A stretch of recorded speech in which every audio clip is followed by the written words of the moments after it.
त्रेतायुग में एक बार बारिश के अभाव से अकाल पड़ा। तब कौशिक मुनि परिवार के लालन पालन के लिए अपना गृह स्थान छोड़कर अन्यत्र जाने के लिए अपनी पत्नी और पुत्रों के साथ चल दिए। फिर भी परिवार का भरण पोषण कठिन होने पर दुखी होकर उन्होंने अपने एक पुत्र को बीच राह में ही छोड़ दिया। वह बालक भूख प्यास से रोने लगा। तभी उसने कुछ ही दूरी पर एक पीपल का वृक्ष और जल का कुंड देखा। उसने भूख शांत करने के लिए पीपल के पत्तों को खाया और कुंड का जल पीकर अपनी प्यास बुझाई।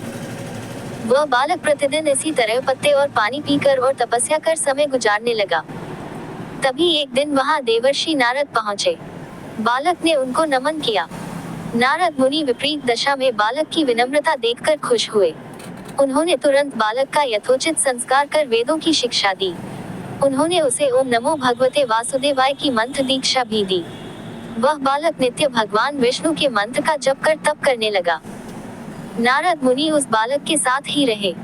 बालक की तपस्या से भगवान विष्णु प्रसन्न हुए। भगवान विष्णु ने प्रकट होकर बालक से वर मांगने को कहा। बालक ने भगवत भक्ति का वर मांगा। तब भगवान विष्णु ने बालक को योग और ज्ञान की शिक्षा दी, जिससे वह परम ज्ञानी महर्षि बन गया। एक दिन बालक के मन में जिज्ञासा पैदा हुई। उसने नारद मुनि से पूछा कि इतनी छोटी उम्र में ही क्यों मेरे माता पिता से अलगाव हो गया? क्यों मुझे इतनी पीड़ा भोगना पड़ रही है? आपने मुझे संस्कारित कर ब्राह्मण बनाया है, अतः मेरी पीड़ा का कारण भी बताएं। नारद मुनि ने बालक से कहा, तुमने पीपल के पत्तों को खाकर घोर तप किया है, इसलिए आज से तुम्हारा नाम पिप्पलाद रखता हूँ। जहाँ तक तुम्हारे कष्टों की बात है, तो उसका कारण शनि ग्रह है, जिसके अहंकार वश धीमी चाल के कारण तुम्हारे साथ ही पूरा जगत भी अकाल की पीड़ा भोग रहा है। ये सुनकर बालक ने बहुत क्रोधित हो गया।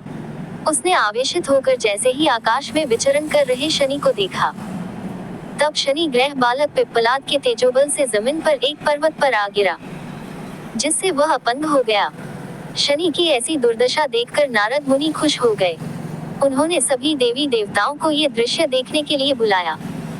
तब वहां पर ब्रह्मदेव सहित अन्य देवों ने आकर बालक पिप्पलाद के आवेश को शांत कर कहा कि नारद मुनि द्वारा रखा गया तुम्हारा नाम श्रेष्ठ है और आज से तुम पूरे जगत में इसी नाम से प्रसिद्ध होगे।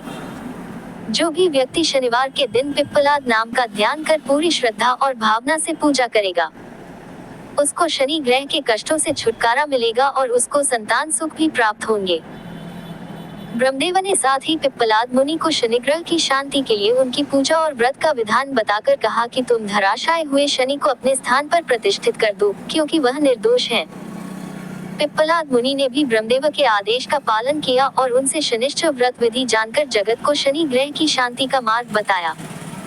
इसीलिए शनि ग्रह की शांति के लिए शनिवार के दिन पीपल के वृक्ष के साथ ही शनिदेव के पूजन की परंपरा है।